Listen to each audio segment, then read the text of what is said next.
Yo, yo, yo, what is going on, people? Welcome to Throwdown, episode 231. I'm your host, Tony Polanco, and I'm joined by Emilio Lopez. Sup, people? How's it going? Chris Seeley. Hey, what's up, everyone? Adam Vale. Shalom. And Brian Manjoma. Yo. Yeah, man. All right, so Carlos and Brett aren't here because Thanos snapped them out of existence, man. Shit is crazy right now. You know, dudes are watching the end games, but we're here for you like we promised, you know. And no vamping. We're going to get into it, man. We're going to announce our contest winner, people. Fuck that. Getting into it, man. Shit. So, yes, we had a contest for Days Gone, which we'll talk about in a little bit, the game. And we, had a lot of you guys participating. I want to give you guys a shout out for doing that. A lot of you came through. So our winner is, let me find it here. This is the anticipation part. All right, and the winner of Days Gone is Robert Clark from Twitter, and we also verified he does follow us on Twitch as well. So congratulations, Mr. Robert. So since you follow us on Twitter, I'm going to follow you back, and we're going to get your info, get you the game, digital, physical, whatever you want, And yeah, that's that. Congratulations, Mr. Robert Clark, man. Congratulations. Congratulations. You have done it. You've reached the final chapter. Ooh, I'm so dead yet so alive. R.I.P. Pete Steele. God bless him. Yeah. Man. All right, man. Just a quick rundown of what we're doing tonight. So we're going to be talking about Days Gone, the mixed reception there, the NPDs, also your favorite people. We got some financials, baby. Chris got them drugs. Got them crafts, man. He's ready. You got the no Sony yet, right, Chris? No grass for Sony. No, so I checked all day. They didn't drop anything. So Yeah. just Nintendo, Microsoft today. All right, so we got that. Analysts are saying, or an analyst is saying, PS5 may be $400. Shocking. And Manny and I will give you our impressions of Kojima and Norman Reedus at Tribeca Film Festival, man.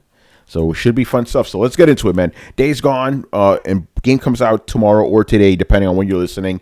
Review embargo dropped, and reception has been mixed, to say the least. And I think you guys kind of knew that, considering that the game embargo lifted the day before the game came out.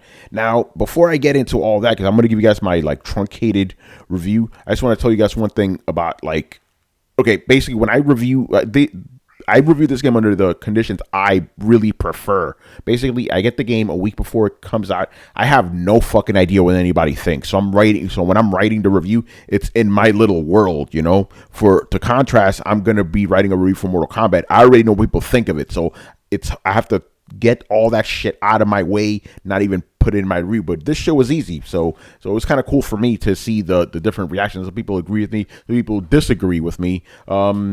Even though I'm kind of in the middle. But anyway, so as you guys know, ever since this game was announced, I've been like, I don't know about this shit, man. Another open world zombie game. Do we really need another one of these? So, and even the name Days Gone, it's very forgettable, So obviously I went into the game, with that in mind, and it was very hard.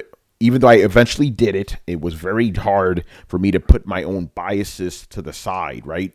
To really enjoy the game as it is. And it took me, I'm being real, right? It took me like 20 hours to finally warm up to the game, because I'm like, another fucking post-apocalyptic zombie game is fucking bullshit, But it was cool. The game won me over. The shooting mechanics are a lot of fun.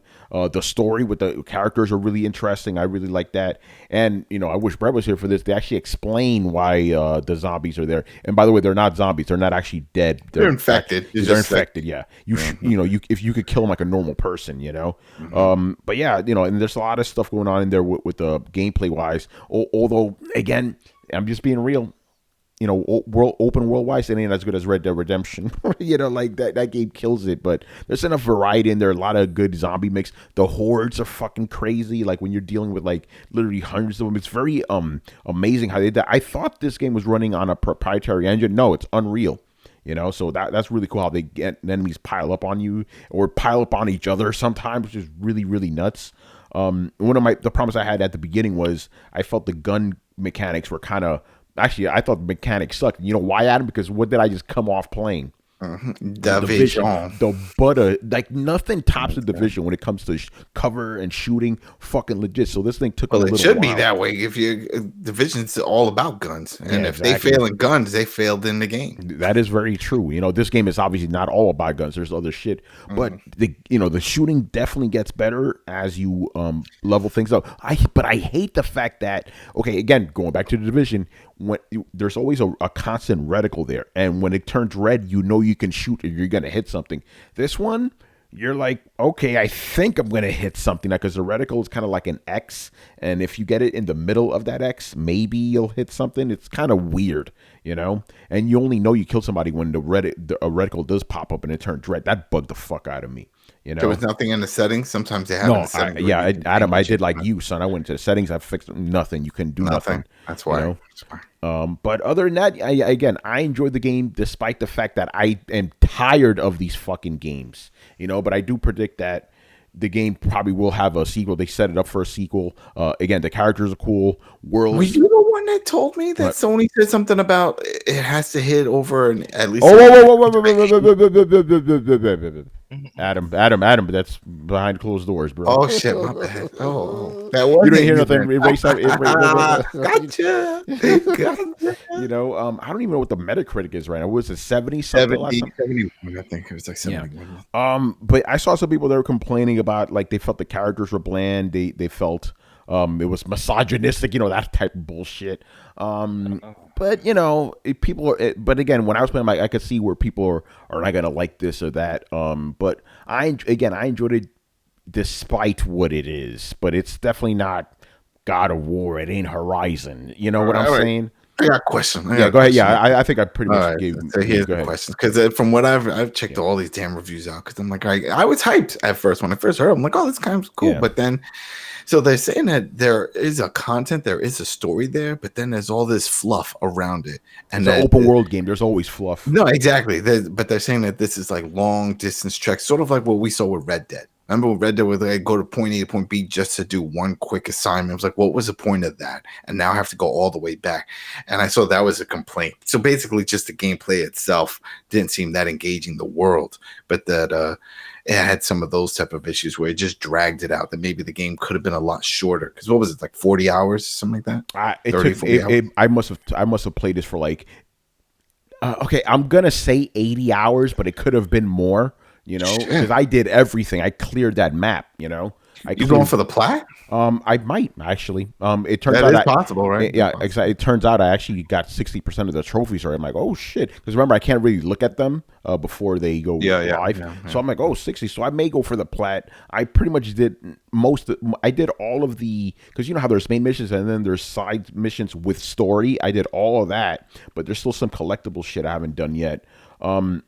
You're right about that though. There are some points like, hey, go over here, drive over there, and you're wasting fuel during all that shit. And it's like, yeah, and they said even when you fast travel, you waste fuel. Yes, you do. Yes, so there are times where you cannot fast travel because you don't have enough fuel. But obviously, if you upgrade your tank, you'll be all right. But that takes a while too, also, we do need to talk about and Adam, we were talking about before, the frame rate issues and all that stuff, right? Yeah. Obviously, I've seen the videos myself. I'm not, unlike Brett, I'm keeping it real. I'm not denying nothing. There's definitely been some issues. The video proof, people showing it. Yeah, I've seen it myself during my playthrough. I've seen it myself, right? Like for example, and it only happens really when I'm driving, right? When it has happened, the frame rate will just that shit will go down to like 15 frames. I'm like, what the fuck, But at the same time, it happened maybe 3 times in my 80 hours, so to me, it wasn't that crazy. The game crashed on me 2 times, and there was 1 instance of the lips not being correct, but those are my issues. But I've seen people having way worse issues, That's those things are actually, I've seen, situations where that with for some couple of people said they saw that the lips went out of sync and that sort of stuff. Yeah. But we also have to remember that this is also pre-patch you're playing. Yes, that's right. Wasn't the patches already live? You were on 1.3. They said the patches it patched twice while I was playing it. Yeah. And Adam, can you you told this to me beforehand? Because I asked you, why is it that people with the same systems have different glitches? What's your theory on that? My theory is that the components are different. I mean, there's a bunch of other variables. For example, there's different hard drives that are inside. Yes, they could say it's 500 or 1 terabyte, but there's different manufacturers. It could be that. It could also be whether it's someone running the game off an external. Maybe there's something going on with the external. Or let's say if you have some games or something installing or patches in the background. You know how if you have it set to auto download for the PS4, once it pings and it sees that there's an update, it'll start doing it. Because, I mean, I've had times where I'm playing a game and it's like, oh, new update for Call of Duty installed. Oh, okay. It was doing it in the background. That can change performance for me as I'm playing. Yeah. So I feel like there's a bunch of different variables. Plus, of course, the obvious of either a PS4 Pro or just a standard PS4. Oh, another thing I should bring up, graphics, right? They're good, but they ain't got a war. You know what I'm saying? Like to me, the best part about the graphics was the facial animations. They're really good. Like the main guy, Deacon St. John, I'm like, oh, that's motherfucking Star Killer. It's the same actor, right? Really good facial animations, but the world, I'm like, I've seen better. Red Dead looks way fucking better than this shit. And that's a third-party game, So the graphics are slightly above average, And again, I'm just being real, people, I think they had to make a trade-off with the hordes of zombies that they have to generate. I think they made a trade-off with the graphic fidelity. I think you might be right about that, because the zombie hordes are very impressive. And here's what I found funny, right? Like I'd be, on the few times where it did slow down, it would just be when I'm just driving through normal country. I've never saw it slow down once during the zombie hordes, and that's pretty impressive because I expected that to happen. Man, as you know, I did the review for World War Z that just came out also, and that had crazy zombie action, over 100 zombie, and there was no slowdown. I was waiting for it. I'm like, yo, I can't believe they pulled it off. And I thought that's what was going to happen with Days Gone. I'm like, well, we see Days Gone doing it. Remember that early trailer, which you said happened much later in the game? Yeah. And that looked pretty smooth. You see all those infected running after them, and it looked smooth. And I played that mission myself, man. It was smooth as fuck. It was just as smooth, no issues. Yep, right? No issues, yeah. And by the way, I played on the Pro. It was 30 frames. That shit did not go above that at all. Like it was like locked on there. It just went down. It didn't go up. But I would say with this game, like, if you don't have a game to play right now, I would say, and you're a big, fan of these type of games, I would say buy it. But I think for most people, it's probably a wait until the price goes down type of game. Yeah. You know what I'm saying? I'm just being real, people, I think we pretty much, let me look at the chat right now because we don't have callers. He's usually monitoring the chat. But again, and if somebody was hoping to play a zombie game or an infected game, I'm telling you, World War Z, go get that shit. If you like Left 4 Dead, I gave that my butter score. That's a 90. Loved it. I'm going for the platinum. But again, by the way, shout out to everybody that thanked me for the review. They said they're actually some people actually said they're gonna buy the game based on my review. Even though my review was pretty even handed. I wasn't, you know what I'm saying? I just told you the facts, but. Shout out to everybody who gave me props for that. Behind the scenes shit. That fucking review took me it was one of those reviews, and for any of you guys here who are writers, and I believe all of you guys have written, like it was one of those I had to wrestle into the ground, man. But it came out pretty good, I think, in the end. Days Gone, man. There you go. By the way, did you hear their announcement? They heard about DLC.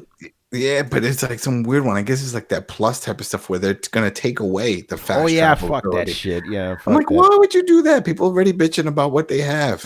Now you're gonna take that away? It was like, yeah. By the way, put a pin on that World War Z review, Adam. I do want you to do that during the show later on because that's pretty fucking awesome. All right, let's move on here, man. Let's talk about some NPDs, people. March NPDs to be precise.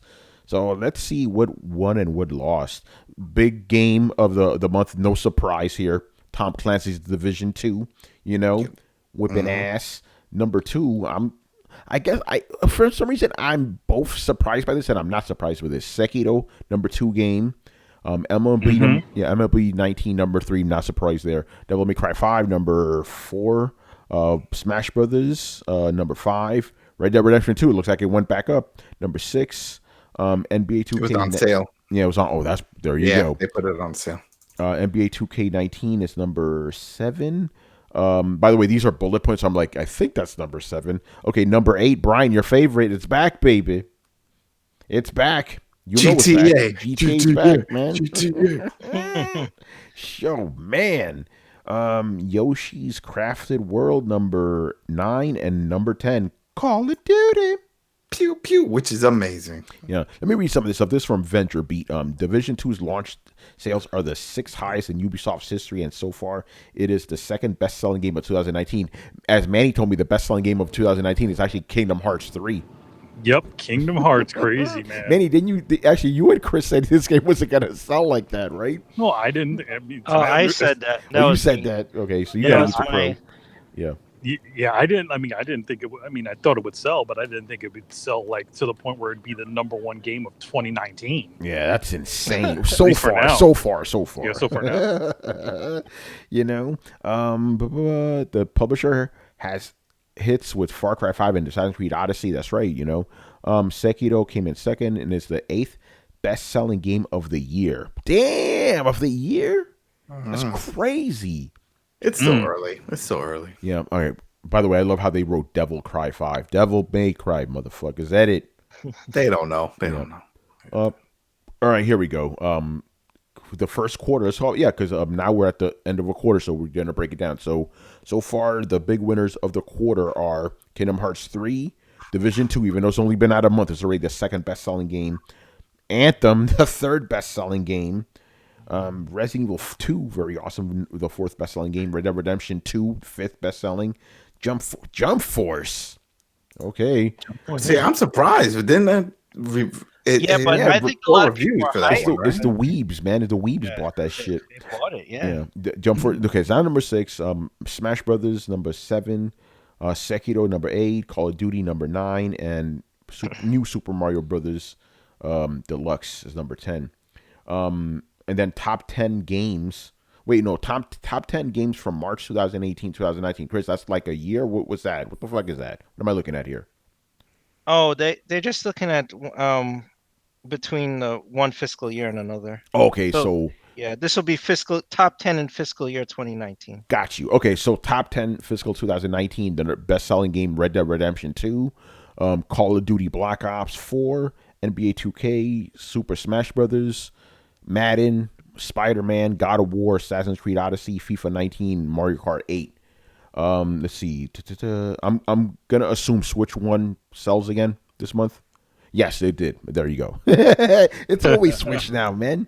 You know. Yeah, that's it. Any thoughts on these NPDs? No, I mean, I think they definitely think that the release for those games, you know, like Kingdom Hearts and all those other ones, you know, that's good for all those companies. You know, at least with Square, they kind of, you know, cut off, you know, end off the year with, you know, a high note with Kingdom Hearts and stuff like that. And you know, Ubisoft with the Division 2. Yeah, no, it's interesting. By the way, I do want to give another quick shout out to the chat because you guys are here with us instead of watching Endgame. So respect, you know. We got Fergus in the house. Glorious War. Sonia wins. Big Mike in the house. I'm sorry, Mike, you didn't win. D-Walk. Pixel Protocol. You know, shout out to all of you guys, man. And of course, Kristen holding it down, making sure everybody behaves in this motherfucker. All right. You know, I'm also not surprised with some of these older titles popping up because it just shows that whenever it's more like a Price is Right situation, people wait for these deals. And once they see something go on sale, and it's like, all right, we jump on it because it feels like whenever these big titles go on sale, they hit the top 10. You know, we see them move right back up, and it's like, oh damn, people are into it. I don't know if they're into it. I think the price was right for them, and they're like, all right, I'll buy that at this price. I'll buy that for $1. Yeah, exactly. You know, and so it also tells me that none of these games are ever fully out. So like, let's say Days Gone doesn't sell hot potatoes now. Give it a month. If it drops on sale, it probably will hit the top 10. That's a good point, man. That's a good point. Yeah, because then people will jump in on it. Yeah. All right, man. Let's get into it. Chris, I'm gonna give the floor to you right now, man. Let's see these financials, man. Give us some graphs, man. Tony, can I just jump in like real quick? Brian, man, always. I love how Brian hangs out in the cut, waiting, listening, and then he jumps in when I'm ready to move on. Gotcha. Go ahead, Brian. I don't recall you saying Red Dead 2 in the top 10, or was it just me? No, I did. What are you talking about? Yeah. Sir. Okay, I'm Brian. just waiting for the moment where Red Dead 2 is below GTA 5. Then I'm like, cool. GTA 5 is now the best game that's ever made because it's just not going away now. Okay, yeah. So Brian, check it out. So you didn't hear it for March NPDs. Red Dead is actually, hold on, 1, 2, 3, 4, 5. So the sixth best-selling game. It actually went up a couple of rungs, I believe, and it is so far the best-selling game in the last fiscal year overall. Okay. Oh, there you go. Any other comments, Brian? No. Waiting for that. Yeah. Anything else you want to share with the class? By the way, I find it funny that I'd rather have Brian cut me off in the middle of a sentence and wait until the end.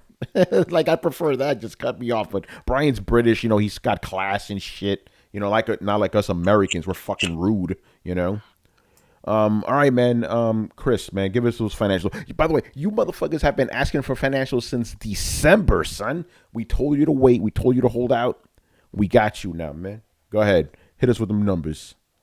Yeah, so I'm sharing my screen, but I'll read off for all the SoundCloud people, and the people can't see what I'm talking about. So Nintendo, I just this morning they released their fiscal year 2019 earnings. I read through all of it. I put my chart together, but I wanted to read some notable things. So apparently, Super Smash Bros. Ultimate to date has sold 13.81 million units, and that was pretty much the highlight of the report. That it pushed hardware sales as well, so that's pretty good. It beat Breath of the Wild so far. Breath of the Wild lifetime, I think, is at 12.2. I have the chart here. Yeah, 12.77 million to date, and Smash Brothers is 13.81 so far, and that launched last holiday. And I think the top one is Mario Kart 8 Deluxe at 16.7 million. So that's that's sizable. Again, I'm not even gonna predict Nintendo's moves or whatever they're doing. Mojo they're drinking is working. So they increased their profits by 13% this year over last year. They increased their sales across the board, like hardware. The only thing that had a major dip, and I'm talking major dip, was the 3DS. So let me pull up my charts here. Oh, the police coming. Oh, you hear that? So get down, away from the window.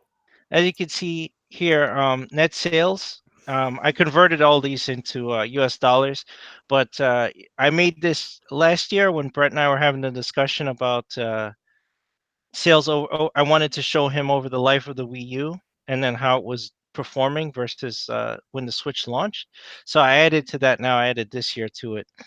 As you can see in 2019, I mean, you're talking 10.76 billion dollars in net sales for this fiscal year, and it was 9.66 billion last year, and then that was the first fiscal year with the Switch in it, right? You go the year before, and it's less than half that at 4.47 billion. So they have been increasing their revenue steadily over the last 2 fiscal years, which is pretty good. Their profit increased. I said 13%, and overall, everybody likes to talk about their war chest. So I made my little graph here, so you can see the cash and deposits is normally what people refer to as like this is how much the company has to spend. This is liquid money and assets that they can use and spend. So that's what I consider the war chest that everybody talks about.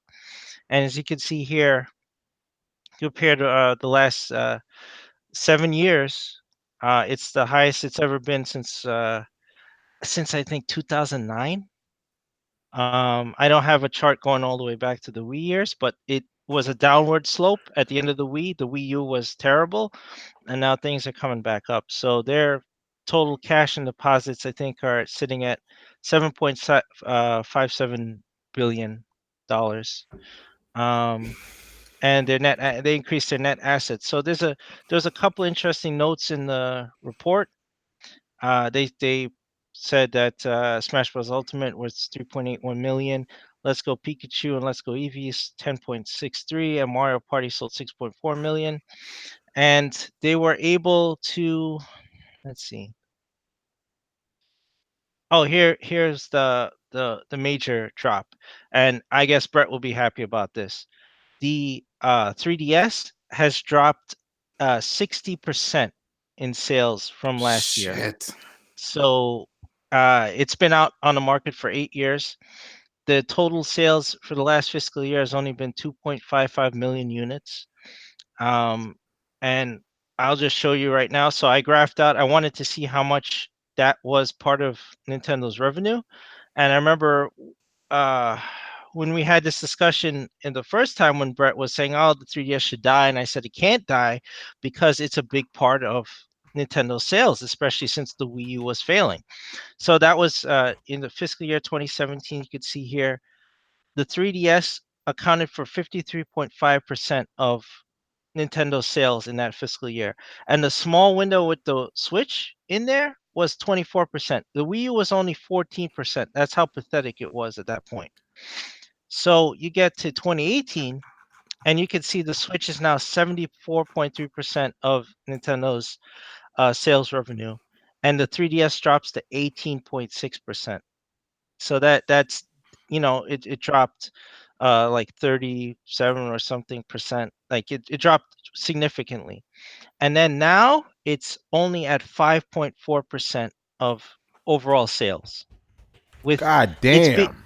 it's being beaten by the NES and SNES Classic hardware is outselling the 3DS at this point. And the Switch is at 88% of total revenue for Nintendo right now. So the 3DS, I think, is done this year. Like they will go to the holidays. You're going to see bundles, and I'll show you the quote where I think they're making that clear. They have a outlook. Here you go. Outlook for the fiscal year ending March 31st, 2020. That's next year. So they talk about they're going to launch more Labo VR Kit stuff and Super Mario Maker 2. So all the reasons why the Switch is going to do well. They upped their sales forecast a tiny bit. They're being conservative. They say they're going to beat this year, but only by about like 5 million yen or something. So they're being conservative, but they're predicting that they're going to at least have as good a year as they had this year. But here's the line right here, and I'll just read it to you. For Nintendo 3DS, we will continue to leverage the platform's rich software library to appeal to consumers purchasing game hardware for the first time, while continuing to drive sales of evergreen titles that leverage its hardware install base. Now, notice this is only a two-line sentence, right? And I want to point out no mention of actual titles. They're not talking about what they're launching for 3DS this year. They mention evergreen, which means dirt old games like they're talking about the Mario Kart 7 and Mario 3D World and all that stuff. Those are what they consider evergreen titles. They're not talking about new titles. So what I think is going to happen this year, you're going to see a bunch of bundles launch for the 2DS XL, the 3DS XL. They're going to bundle it with some games, and then I probably either December or January, I think we're going to see news that they're wrapping up 3DS production. Period. They're gonna they already had and I'll point to something interesting in the numbers here. So they had in here they didn't have last year this line in extraordinary losses. They had something called impairment loss. So and it's significant. It's about 4.6 billion yen. So it's like, what the hell could they have devalued off their books and taken such a hit, right? Like no, they didn't lose any IPs, they didn't sell anything off, right? So anything I think is they're writing off 3DS. They're gonna devalue that hardware. They're gonna start bundling it. They're gonna start running discounts. They're gonna start getting rid of it, and then they're gonna ramp down production. So I think that's what this impairment might be. I'm not sure. I'm just speculating, but I think that's what it is. That's crazy. Now I think without like being here on the podcast, Brett just got very happy right now hearing this news about 3DS because he's been adamant that it dies since the Switch was announced. It's like, but like you said and we said, it's like, yo, bro, no, it makes so It's much still money, popular. That's the thing. Yeah. It's still popular. It's still portable. It has a but not vast anymore. library. Well, now, yeah, they slowed down the games releases for it, so eventually people just move on. But I'm wondering if this new model that the Switch Mini, The it has to have it has to have a slot for the 3DS games We don't know that. Why does Well, it we have don't to know have that. it? because It probably won't. It probably won't. that's just how they made that progression before from their other devices. Remember where it had the old Game Boy Advance slot as well, and then they eventually made a model without it. Yeah, but that was the first model of everything always was backwards compatible. But they stopped doing the Switch stopped doing that. Like look with the consoles, the Switch right now would have a 3DS port if that was true, and then we'd Well, that's what I'm expect the saying. That Switch they Mini weren't not to have it. no, because it was they kept saying it was a console, But if this new one is considered like a handheld, the mini, then cheaper, and that's the market they're going for, and they are going to phase out the 3DS. If you want those people to come over, be like, hey, don't worry about it. You can still play those other games on this. They're not. I guarantee you, they're not going to do that. Yeah. No one gives I a fuck think about. that's Yeah, 3DS is done. yeah.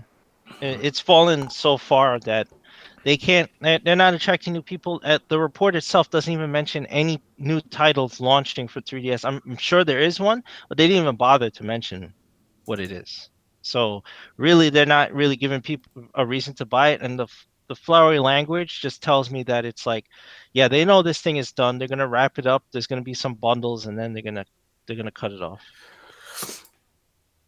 Yeah, I mean, it had to happen eventually. We said it was going to happen. It just wasn't going to happen anytime soon. And Switch has been out what 2 years now? 3? How long has that shit been out? Yeah, it came out 2017, so 2 you years can then. see how its growth. Yeah, it's now it's 88% of the total sales Nintendo right now, and then the other 6% was like the NES Classic, the SNES Classic accessories and stuff.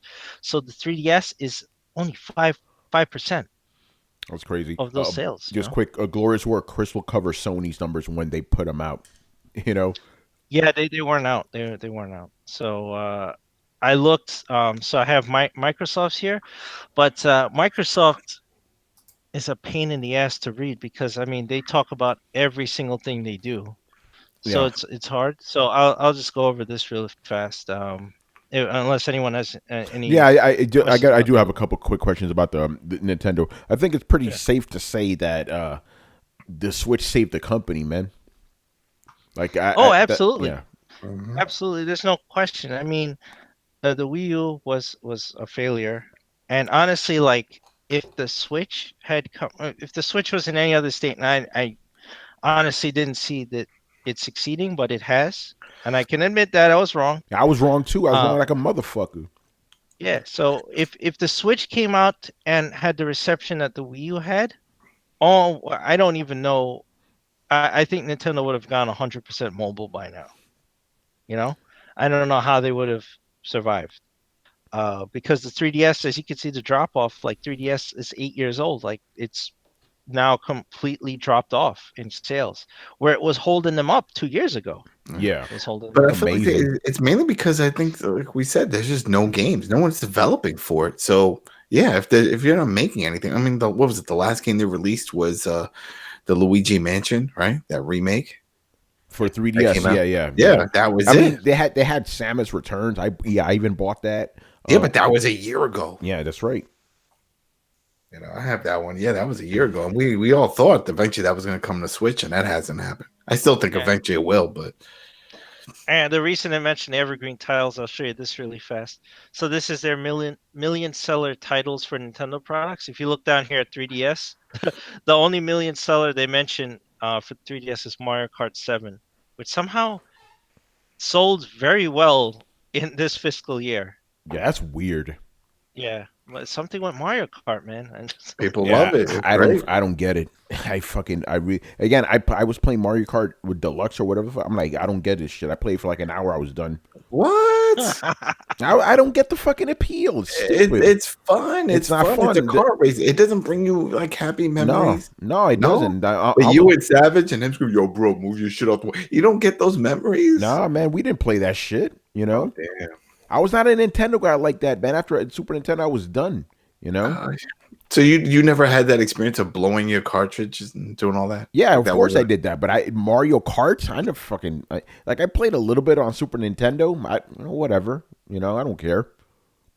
I'd rather play, Sega Rally or something, you know.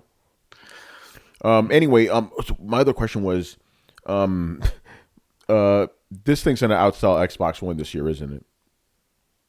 I think it already did, right? I think it already did. almost did, didn't it? Because it sold 34 million last time, like from what I saw, right, Chris? Yeah, and I can't get Xbox concrete numbers. Yeah, unfortunately. Well, we definitely know it's winning when it comes to attach rate because look at the games are pumping out at all these different prices. So I'm sure a lot of people. Yeah, their digital sales did well. Like I said, across the board, they had increase their mobile stuff. Apparently, Dragalia Lost is making them a ton of money. They're gonna release a couple new mobile games this year, but I mean I don't pay attention to the mobile aspect. But their revenue increased in mobile. So across the board, they increased hardware, software sales, mobile sales, digital downloads. So they're doing very well. So Yeah. Microsoft's a little weird. This one is not a full fiscal year report. I guess they shifted their quarters, so this is only a Q3 report, and they released it yesterday. And it mostly focuses on that Azure and their enterprise stuff is doing very well. So most of their revenue boost over last year came from Azure. And so if you don't know, Azure is the Microsoft cloud service, and it competes directly with like Amazon Web Service and Google Cloud and all those other things. So you can get database stuff and servers and all this. You can run applications and stuff over there. So if you want to run your own proprietary applications, you can run it off the cloud. Yeah, so that was the main part of their revenue generation this quarter was from cloud services, and I'll show you the breakdown where they had the the largest sales, and this is kind of small, so I'll just read it. They had a 27% increase in revenue from LinkedIn. They had a 30% increase from Office 365. They had Azure had a 73% increase in revenue over last quarter.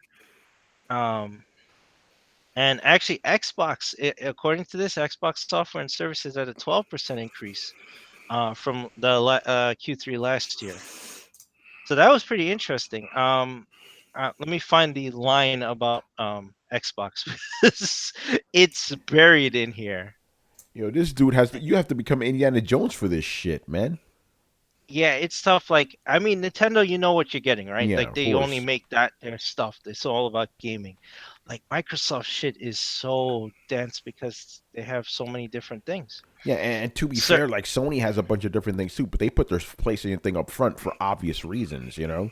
Right. So it's easy for me to break down. So I was looking for the report, and I wish it was out, but it's not out.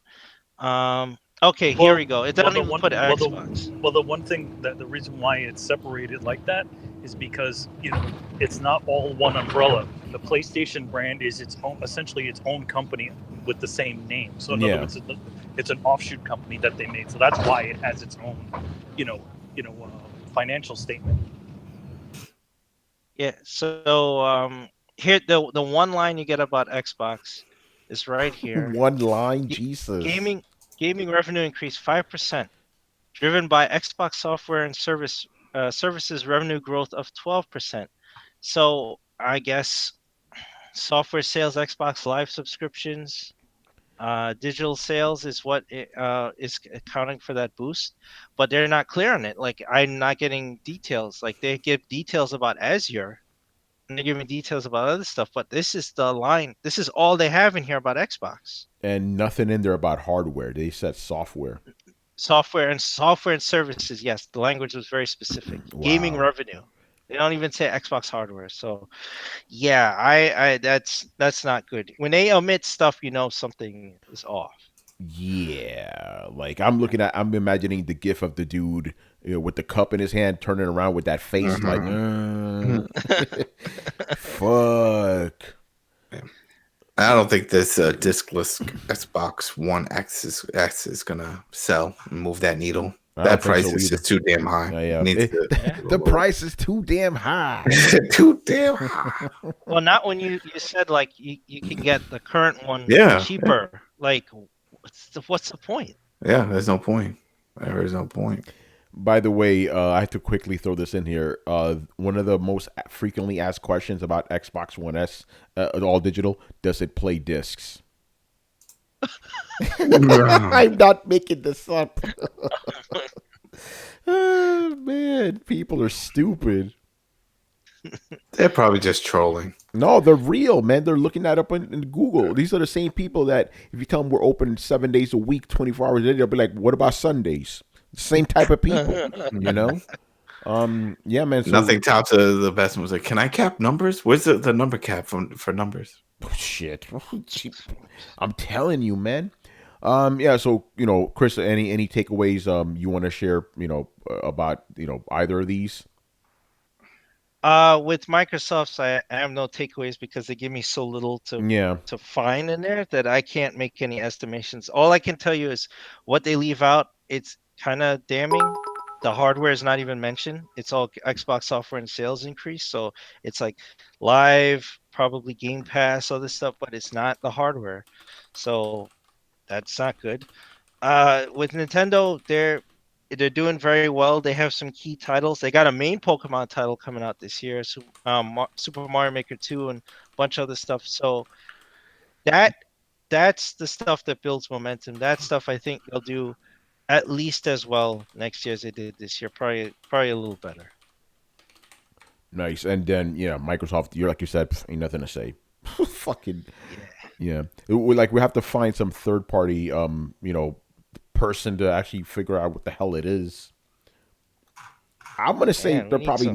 maybe around 45 million now, but who Oh, knows? total in the market? Yeah, well, I will try again when they release I guess in June, they'll release their end of fiscal year, and that report is usually very dense. Maybe there'll be numbers in there. Maybe I'm not gonna say for sure. When I read it and I'll put it on the show, I'll tell you. Yeah. By the way, look at this dude, Glorious War, asking us questions on the non-questions podcast, man. But he threw us some bits, so we have to answer this fucking question. Um, but we'll answer it later after this next one because it's kind of related.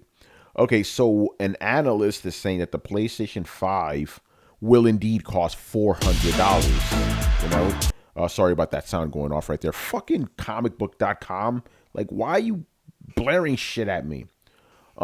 Anyway, Chris, I had you look into this too. So, what is it that can make the system cost $400 instead of 500, which everybody believes it will? Okay, so the idea is that the new 7 nanometer third generation Ryzen core that they're using, the Zen 2, by the time that that they're ready to integrate it into an APU, that it would have reduced in price to around either between 180 and $220. So with that price reduction, they're thinking that that could fit into a hardware SKU that would be priced around $400. Now, that's that's pretty dicey because they're comparing the price of the regular CPU, the one that you would buy and put in a computer. Now, Sony's going to have custom shit built. It's not going to be that they're not taking that off the shelf chip and putting it in the SSD, PS5. man. Yeah. So they're gonna have a custom APU made. They're gonna have the CPU and GPU on basically on one chip. AMD has to make them a custom chip. That's expensive. That's not something that we get commercially. That's something that Sony's getting specially made for them and fabbed into a board, right? So I don't know how accurate this accounting is because this is talking about the Ryzen chip you would go on Newegg and buy and put in a Mhm. PC. and what it would cost at the end of the year versus what Sony's going to put in the PS5. So I would say take this with the smallest grain of salt that it could be. I think it might be I still say 500. 500. I still say 500, or else they would have been like, "Oh no, this is what players and gamers are expecting." No, it's gonna be 500. I'm still maintaining what I said before. I think it will be 500, but I think that's a bad idea. But Oh, we'll I see. agree 100%. That's a bad idea. It's a bad they're gonna idea. try to sell it. But with the technology in it, with the technology in it can't be 400. I just think it's a bad idea to tell 500. Again, I'm just going with history here. History has shown us what happens to $500 consoles, and above. And even if you take that price range, like, oh, we have a chip that's you'd have it between $180 and $220. That's just for the chip. Yeah. What about the RAM? What about that custom SSD shit?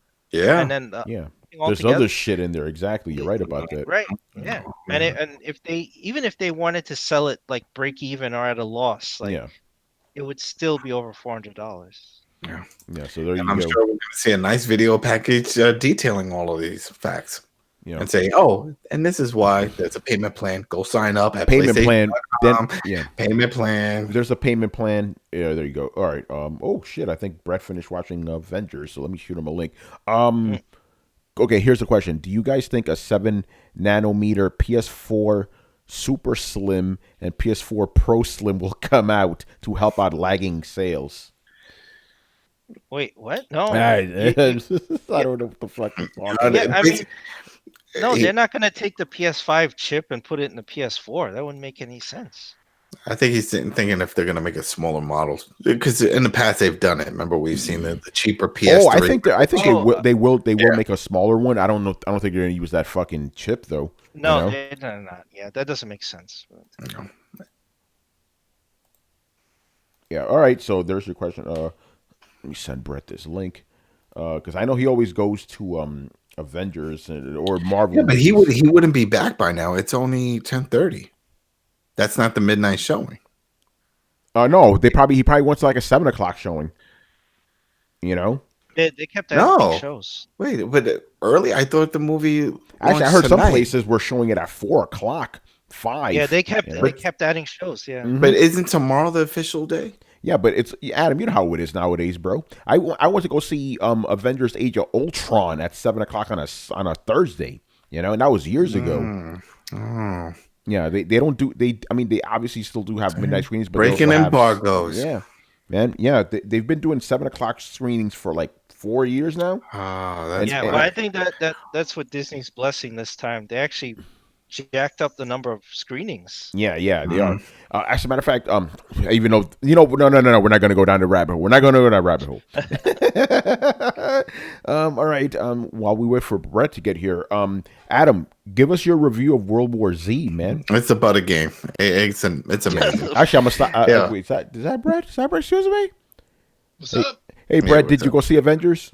I did. Nice. All right, we'll discuss that privately later. All right, Adam, World War Z, go. Yeah, I did a 15-page review on that shit. That game, there is no better game right now out when it comes to those type, especially zombie shooters. That is Left 4 Dead 2, the one that we've been waiting for. So Left 4 Dead 3. There is nothing better than that fucking game right now. The zombie effects, just the World War. That's what everyone was saying. No, read my damn review. I'm not, and it's been proven because then even after people were like that can't be, and then somebody posted like, go on Google, and it's got a 94% approval rating, and I got all these Twitch streamers retweeting my shit. They're loving it. All right, you got to explain why it's the best. You can't just say why. I just said it because this is what we've been waiting for. Left 4 Dead 3, right? We all been waiting for another one. It hasn't happened. Well, this is it. Now our wait is over. This game does everything that we've been wanting from Left 4 Dead 2 and improves on it. Oh man, the zombies. When we were talking about the Days Gone, and we've all seen that effect of with all those infected running after them. It's like, oh wow, that's impressive. It's even more impressive to see it in this game. They're just flooding out of the buildings. I'm like, this can't be happening. No slowdown. They're just swarming around us, and that's what they call them, swarms. I had to take screenshots because I was counting the heads. I'm like, there's like over 100 zombies right now. How is this possible? And then the storytelling. The storytelling is like from the books. It's not even from the movie. You know, it's like they all have individual backgrounds. There's classes for each one. There's classes for every character that you can have. You can have different weapons. You can upgrade. You can modify. I mean, it's so deep. It's got 4 chapters, 3 levels per chapter. There's also a bunch of multiplayer modes, you know, that you would expect, but then like, you know, deathmatch stuff, but with the swarm around you. So here it is, you're trying to do your PvP, and it just like hordes of these things just falling out of buildings, grabbing onto you. You're screaming. I mean, it has a lot of the elements. I mean, it very much feels like Left 4 Dead, to the point that a lot of the same characters they have. There's one that's like a smoker. Remember the smoker ones? Well, we have ones that are similar to that. The witches, there's some similar to that where you have to sneak around. You know, tanks, there's similar to that. You know, they have a lot of those elements, but with a new twist on it. There's a lot of good twists for the stories and the progression system of it. When I first played, I couldn't believe I was playing this. I'm like, what the hell? How is this possible? The last game that Saber Interactive released was NBA Playgrounds. This really came out of nowhere, you know, and I just couldn't believe it. And I was like, this is it. And I was telling Rich, I'm like, this is the game. And I'm going to do this review. This is the game. And then sure enough, it's just popping up everywhere. And then now IGN had to go and do a review on the damn thing. They were going to pass on the shit because, again, it sounds like it's just a movie tie-in, very late movie tie-in, you know, but I think it's that they made this game and they're like, listen, this is great. This is something we could do. How can we get this pushed? And then they got Paramount to say, you know what? Yeah, let's link that up. Let's merge these two. And it pops up. It says Paramount at the beginning, so it's not just using the name. It's saying with the logo, no, we're part of that. But it's within the universe, and they've already announced that they're gonna have DLC in other areas and stuff popping up on this. But yeah, 4-player co-op. You run around, you do the healing, you get different weapons. Like I said, there's classes. Or you get different loadouts, you upgrade those classes, you upgrade your characters, you know, you unlock multiple characters. All of them have different abilities, different dialogues. It's very much like Left 4 Dead when it comes to the dialogue. A lot of crazy dialogue between characters, so you never really get lost. That's how it progresses. You know, man, it's just such a fun game. You know, it's such a fun game, and I was very surprised. Very surprised. Dope. Yeah. So go over to the Coalition, you know, thecoalition.com and check out Adams's, I guess, extensive review. I haven't seen it myself, but I'm guessing it's fucking long. By the way, Adam, Fergus says that literally based off what you just said right now and the footage he saw, he's going to get the game. All right. There you go. I'm telling you, he's not going to be disappointed. He wants to know if it's on Xbox. He needs to dust it off. Yes. Yeah. Dust off the Xbox. You can blow some dust on it.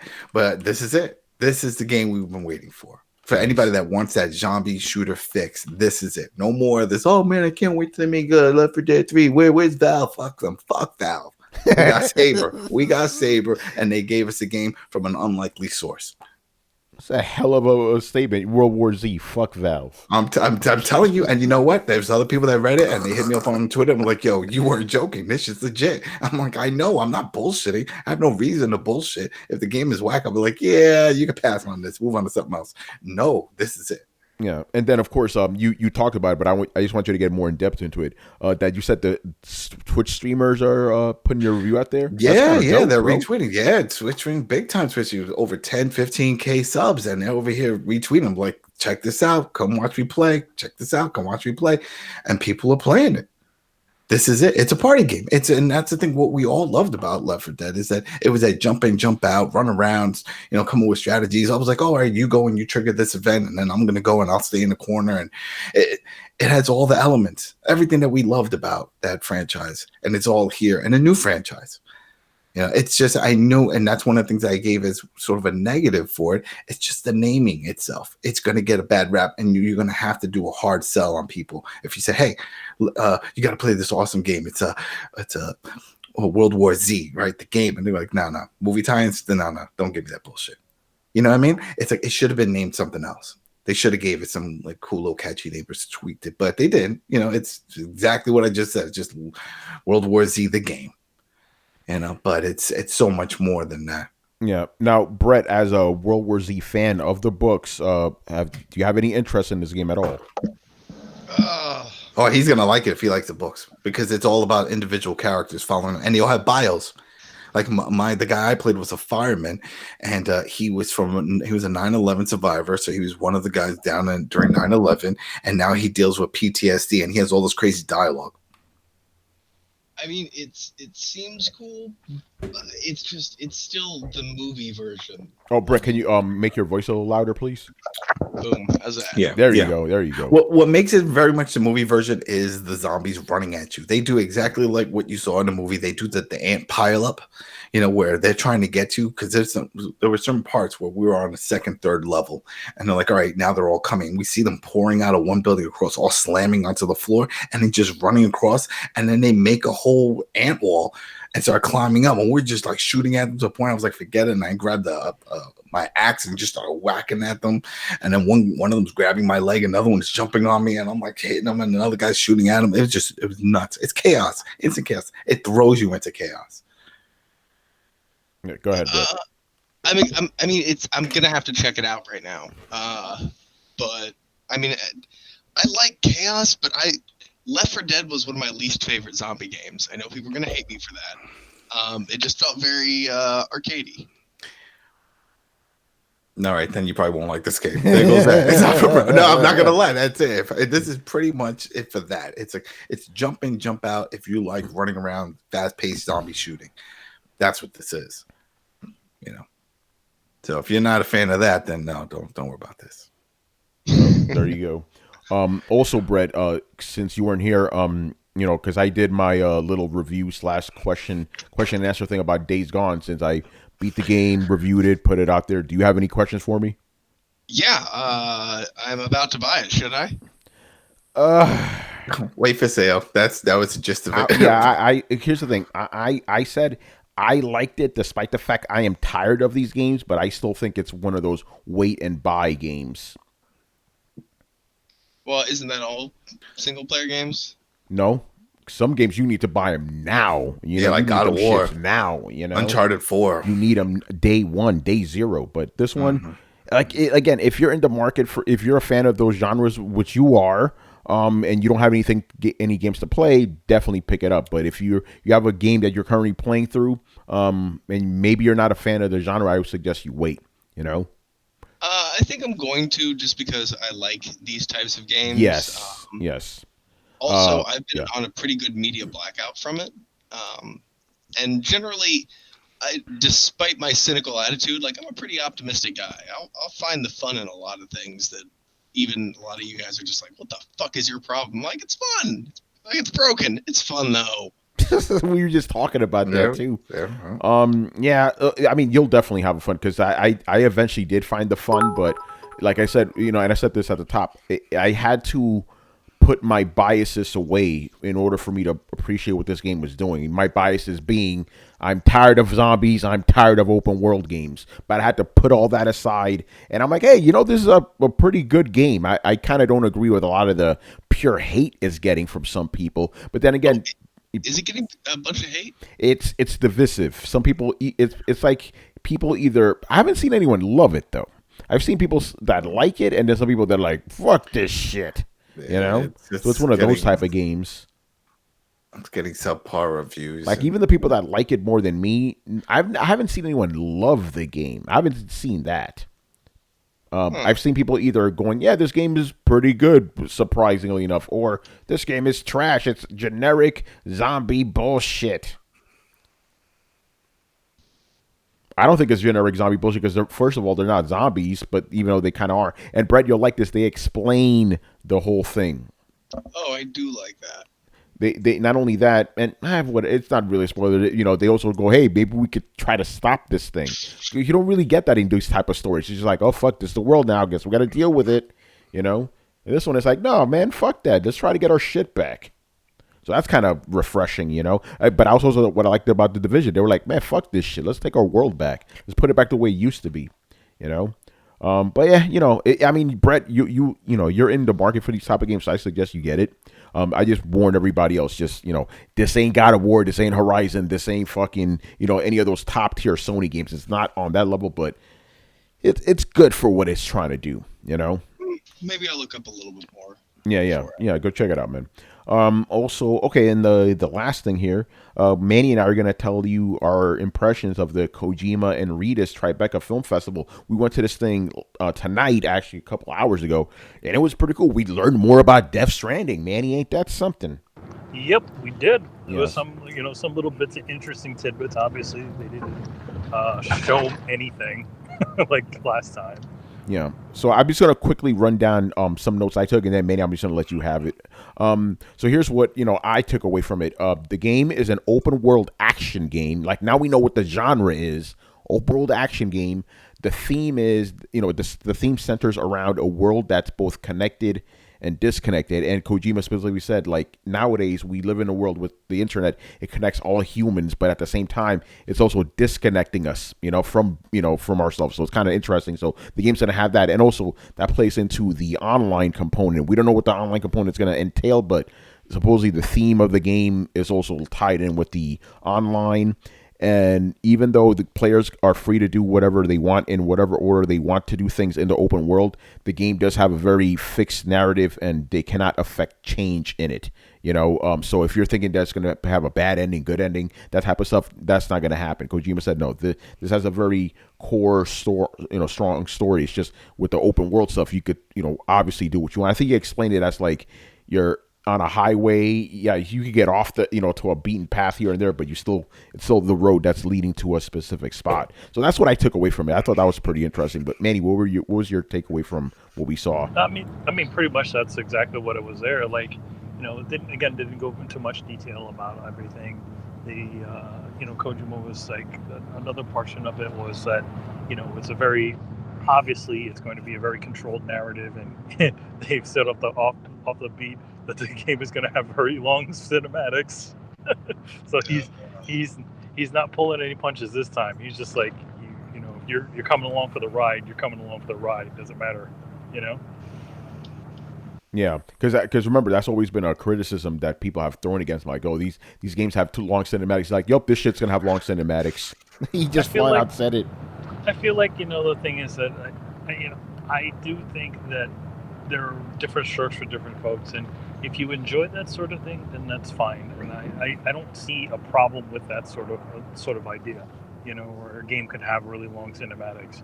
I mean, Days Gone, and they said that game has over an hour has like at least 2 hours of cinematics throughout the game. Yeah, but it's 6 hours, but it's spread out over like 80, so it doesn't feel like a lot, Mm-hmm. Have we already talked about Mortal Kombat? We have not. If you want to bring up, so yeah, we could talk about Mortal Kombat after we finish up here, Manny, and then he talked about some things.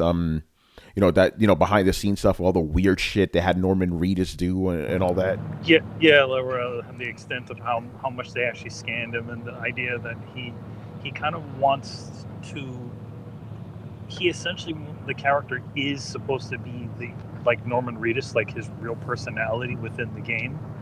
So like rather than Norman Reedus kind of playing a character, him playing Sam, he's essentially sort of playing himself. That sort of down to earth sort of reaction that he kind of projects in real life is kind of what the character is in the game. At least that's what I could gather from what Kojima said. Yeah. Also, I do want to quickly point out, because this was just hilarious to me. So at the end of it, they had like a question and answer section. The fans get to ask questions. Yo, these two specific dudes asking these dumbass questions, man. Like, what kind of socks do you wear? Yeah, like this one guy, I don't even know what the fuck he asked. Like me and Manny were talking about it after, like, what did he ask exactly? Like, from what I understand, I think he was asking what happened to the original character model for Norman Reedus from PT. Even Jeff Kelly was like, is that what you want to know? And then this dumbass raises his hand again. And I'm like, no, shut up. You asked a stupid question, no one cared. Yeah, it was a really silly question about something, and then it was just random. And he's like, oh, but I'm so nervous. I'm like, oh god, it was. I got over and slapped the shit out of you, man. Shut the fuck up. And then there was this other guy. He's like, oh, I just want to ask. Okay, again, he's asking Hideo Kojima for advice to become an actor. Man, sit your ass down. Damn, did they just let anybody walk into this show? Like, yo, what the fuck is this place? Like, I just want to know. I'm an aspiring actor, and since you work with Hollywood stars, I want to know how can I become an actor.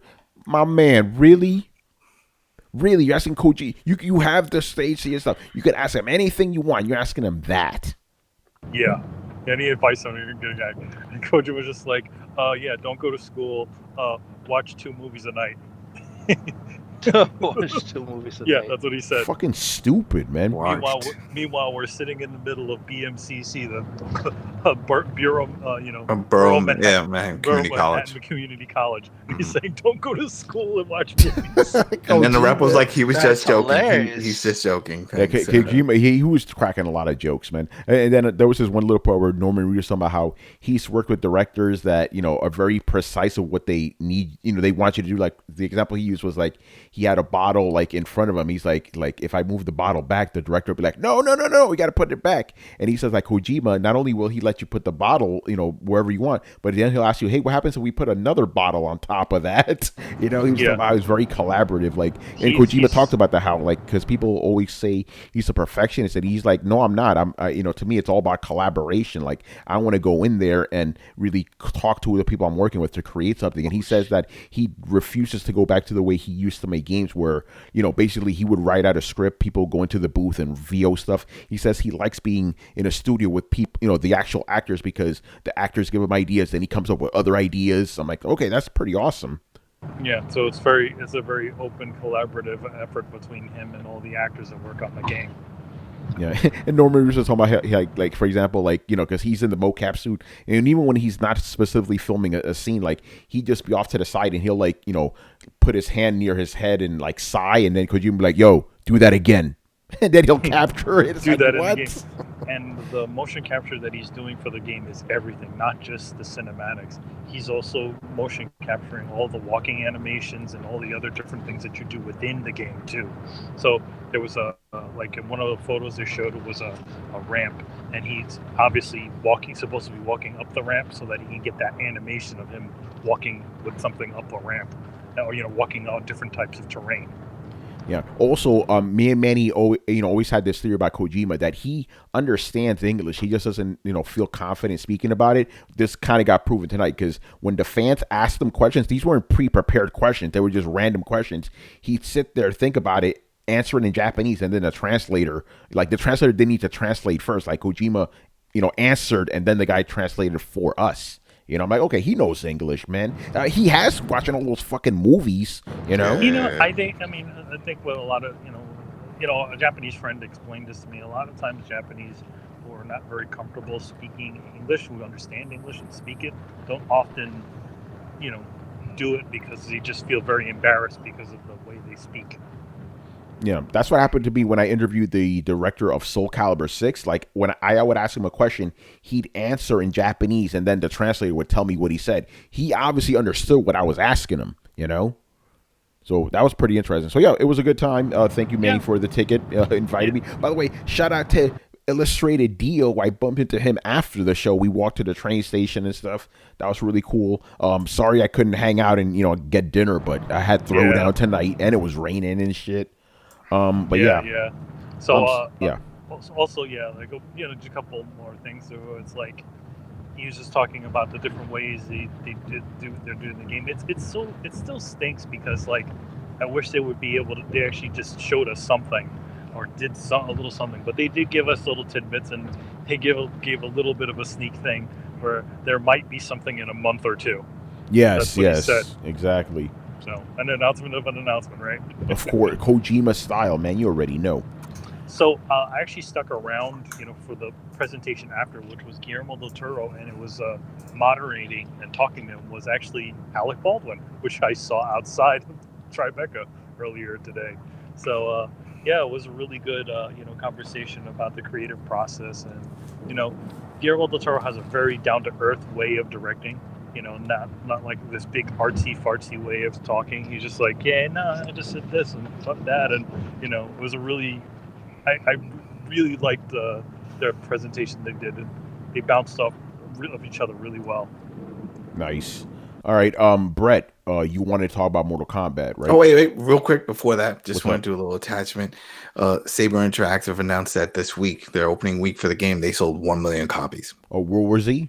Yep. Jesus. Well, there you go. Yeah, no, every person I've heard talk about it praises it like crazy. I hope you guys enjoy it, you know?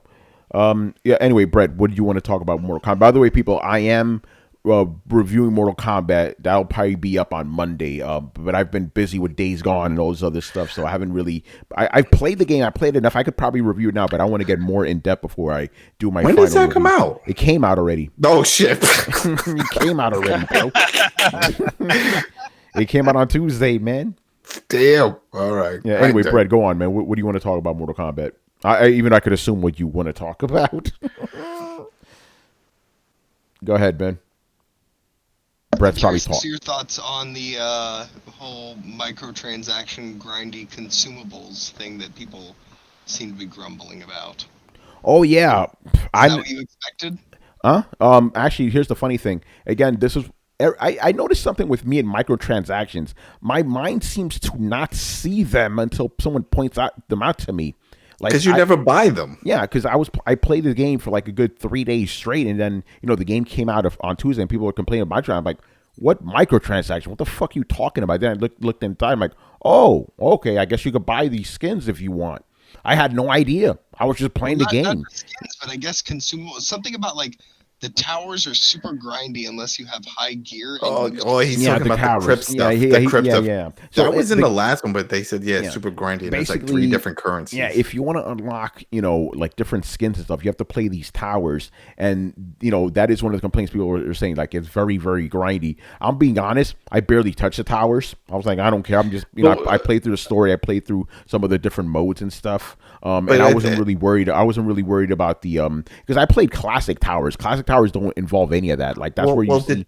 Hold on, let me finish. It's the I forget the name of it, Time Tower, I believe it is. That one you could buy consumables where like that give you extra health or shit like that, but you don't need to do those, But did you go to the crypt? That's what he said. I went to the crypt. It's a 3D. It's a 3D action game, which is kind of weird. Yeah, because it's got those 3 currencies, different currencies, and the one that I saw, and I think that's what he's talking about. Is like some of these currencies, like there's like get hearts, and you have to get them from doing fatalities. And let's say it's like 58 hearts to get whatever this level from one of the throwbacks, and you get like 1 per match, so it's going to take a time. But then that's necessary though. That's the thing. No, it's not. It's not. It's completely unnecessary. So I think that's why I didn't even realize it until somebody pointed it out. I'm like, oh, okay. I had no clue.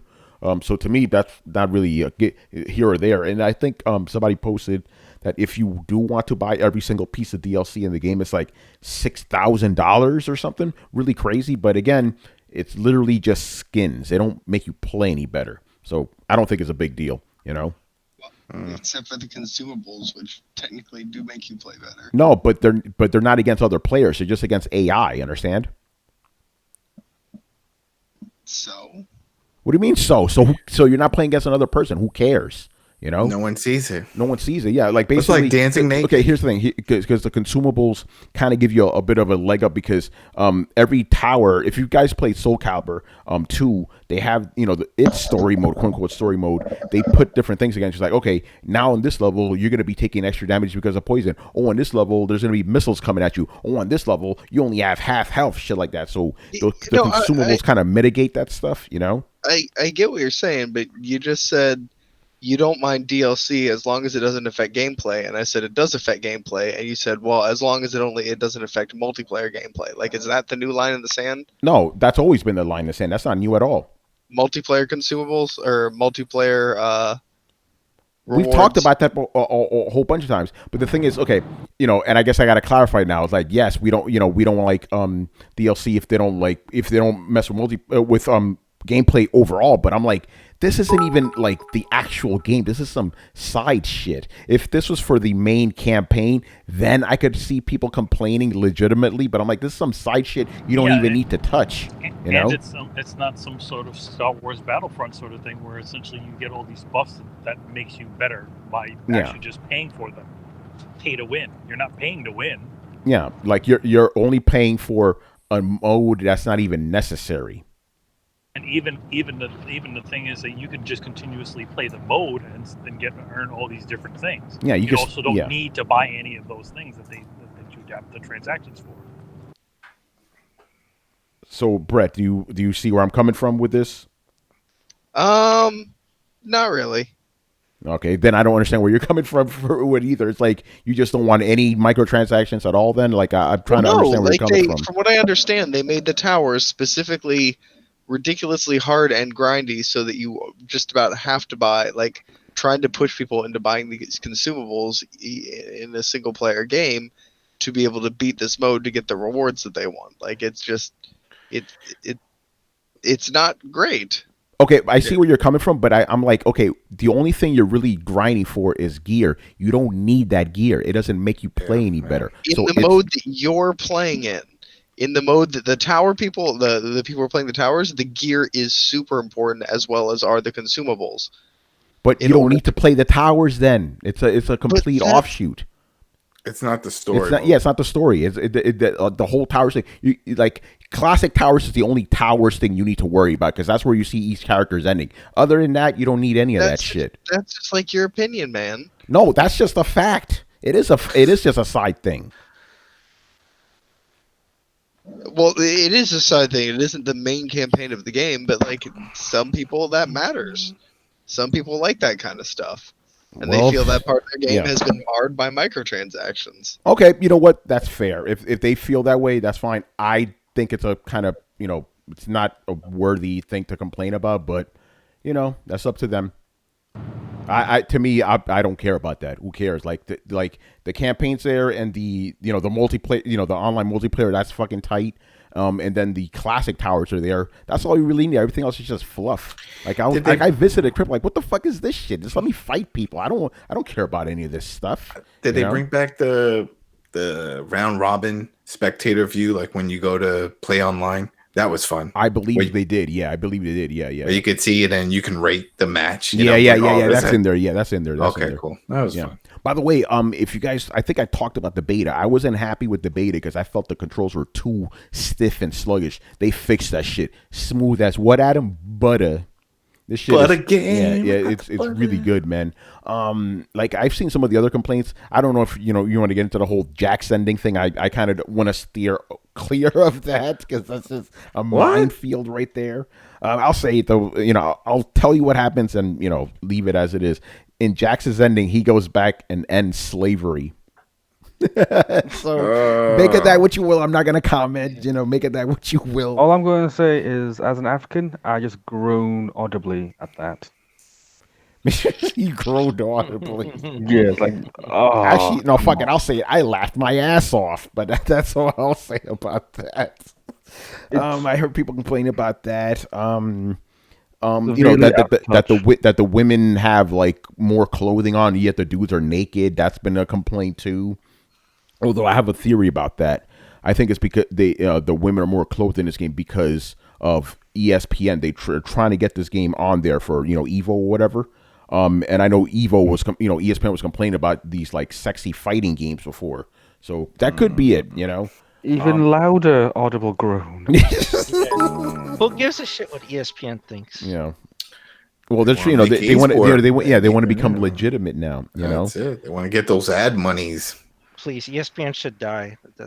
Whoa! Damn! Tell me how you get my soccer fix. Don't kill him yet. Yeah, hold on. I gotta watch the game. You don't. I wish I could. They took all my shit and put it behind another paywall. I hate ESPN. They hurt me. They made me sad. I gotta let me read some glorious words stuff. He's throwing bites at us. Thank you for that, by the way.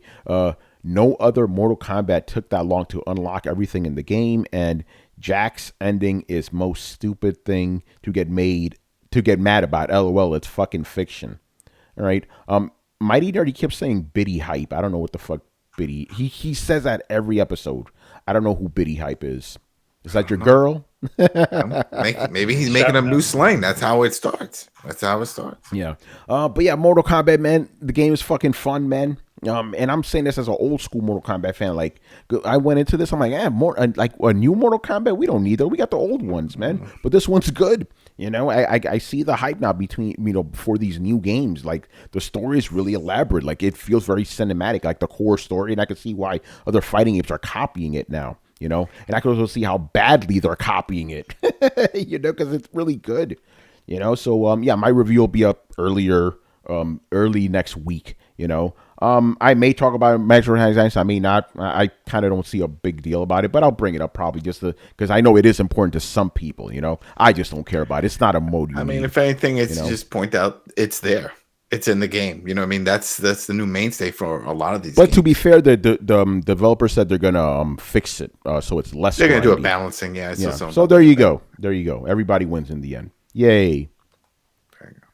I think that's it, man. Unless you guys want to throw in anything extra, video game related. I thought we had something. Did we? Dreams is in early access. Are you in it, Brett? I'm thinking about it. Do it, man. Is it? Yeah, do it, brother. Do it. You could be our inside man. You could be our inside man for this shit. You know. It's what the thing about it. It's also a paid beta. It's not free. Oh, really? Yeah. But Brett was gonna buy that shit. Well, you have to buy it. You have to buy it up front, right, to get into it. No, it's not a paid beta. It's early access. Yeah.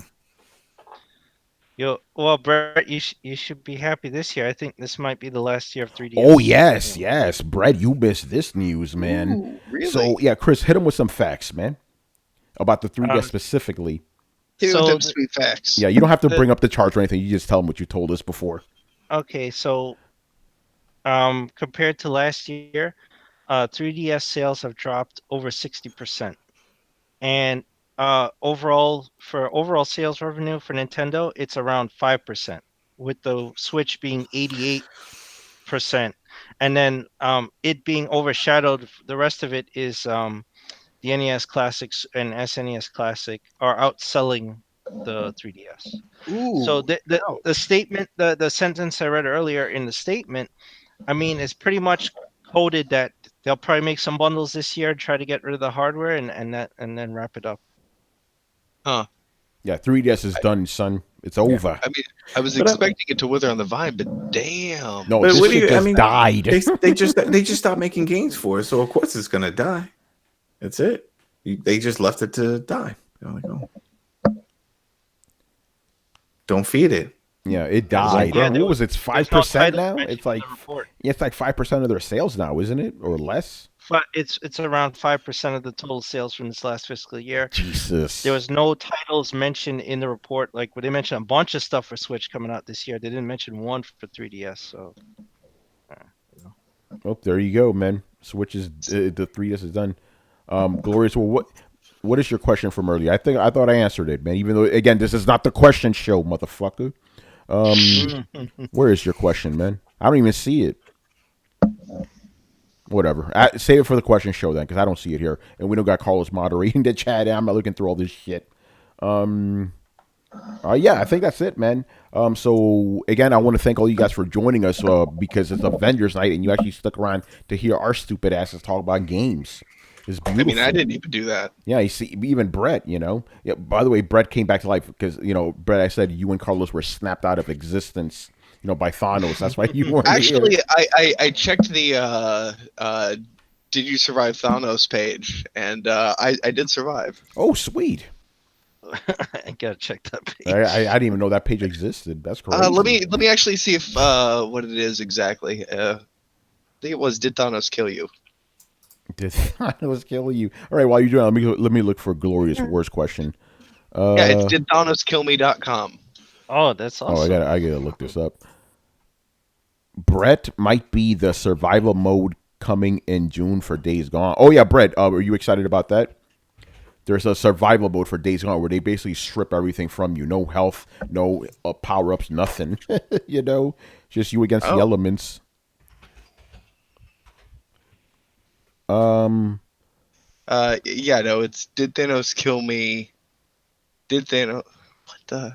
Glorious War, you're trolling me. You only asked one question tonight, man.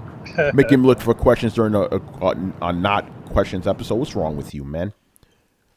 Yeah. Anyway, we're not gonna go down the rabbit hole. We'll look at that. Yeah, final. it's okay. So I have to correct this because the first one is actually an ad site.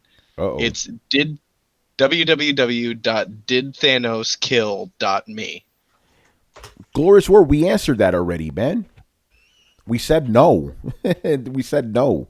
They're not going to come out with a 7 nanometer PS4 Super Slim. We already said no. They're not doing that. Stupid. Anyway, we'll do the Thanos shit on our own time, man. So once again, click the link. Let's see who survived. Damn it, Brett. Okay, fine. What's the name of this fucking site again? I just linked in the chat, man. Okay, hold on. I'm done. I'm dead. Oh, I'm dead. I'm dead. Oh, damn. I was snapped out of existence. I'm dead. Manny, did you survive? Manny's on a phone right now, so yeah, Adam, I'm on a phone. Yeah, Adam, click on that link. Let me see. Right. Yeah. Oh, I died. Oh my God. By Thanos. Damn. Way more than Thanos, 50%. Thanos doesn't like minorities, man. You do Well, not I'm deserve fair, to man. live. Yeah. I thought it might be like random and fair. Yeah, no, he It's- killed it's everybody. facts. He It's killed just everybody facts. but the white guy. Wait. Then Thanos killed all the minorities. And I left the just white said guy that, motherfucker. Damn. Yeah. I just said he killed everybody but the white guy, man. Mm. That purple privilege, man. Yeah, right. Purple privilege, right? Let me see. Hold on. I think the guys in the chat are doing it. Sketch died, and he's not. Wait, hold on. Did you die? No, he. All right. Now we hold on. Mighty Nerd says my prediction is that Nintendo will release this. Oh, don't worry, Brett. I loaded another browser and it said I was spared. Okay. Nah, you cheated right now. You died, motherfucker. There's no second chances, man. No, He went to incognito mode. Yeah, exactly. You crazy, man. All right, man. So thank you for watching and listening. Subscribe to Throwdown on SoundCloud, iTunes, and YouTube. Follow us on Twitch, Twitter, and Facebook at Throwdown Show. Links are located in the description below. Once again, our show is Tony Polanco. It's now shown by Emilio Lopez. See you later, guys, and also thanks a lot for the support. I mean, if it wasn't for you guys, on our YouTube, actually we wouldn't have been able to do the Days Gone contest. So yeah, we made with our little bit of YouTube revenue, we were able to buy you a game. Yeah, that's right. Yeah, the YouTube money actually paid for that game. So shout out to you guys, and also shout out to Robert Clark, who I'm going to contact right now to see about his game. All right, Chris Seeley. Hey, take care, everyone. Brett Murdoch. It's some real people. Adam Vale. Have a good weekend, everybody. And Brian Manjoma. If you still take Kotaku seriously after what happened last week, then you deserve the loudest of all groans that have ever been made audible. Oh, man. All right, guys. We'll see you on the Sundays. Go watch Endgame and get hyped for Game of Thrones, man. A lot of people are dying this weekend, man. Get ready. Oh my God. Yes. Yes, I read your thing, Mighty Nerd. Thank you for that, man. All right, guys. Later. Later.